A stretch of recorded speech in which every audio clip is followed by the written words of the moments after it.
નમસ્કાર, ચક્રવાત ન્યૂઝ સાથે હું છું જાનવી। તો આજના મહત્વના સમાચારમાં વાત કરીએ તો વિસનગર શહેરમાં ભારત વિકાસ પરિષદની મહિલા પાંખે પ્રથમ વખત મહિલા બોક્સ ક્રિકેટ ટુર્નામેન્ટ આયોજન કર્યું।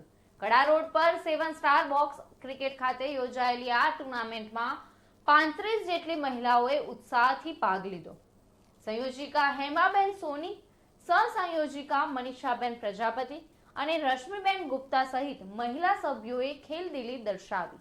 મહિલાઓએ જણાવ્યું કે આજના મોબાઈલ યુગમાં શારીરિક કસરત ઘટી છે। આવી ટુર્નામેન્ટ ફિટનેસ અને સહકારની ભાવના માટે જરૂરી છે। તો પરિષદના પ્રમુખ જયેશભાઈ શુક્લ, મંત્રી જગદીશભાઈ પ્રજાપતિ સહિત સભ્યોએ ખેલાડીઓને પ્રોત્સાહન આપ્યું। ગોપાલભાઈ ગુપ્તાએ નાસ્તાની વ્યવસ્થા સંભાળી, જ્યારે વિશાલભાઈ ચૌધરી અને રાકેશ ગુપ્તાએ લાઈવ કોમેન્ટ્રી કરી। પ્રથમ મહિલા બોક્સ ક્રિકેટ ટુર્નામેન્ટના સફળ આયોજન બદલ હેમાબેન સોની અને તેમની ટીમને અભિનંદન આપવામાં આવ્યા।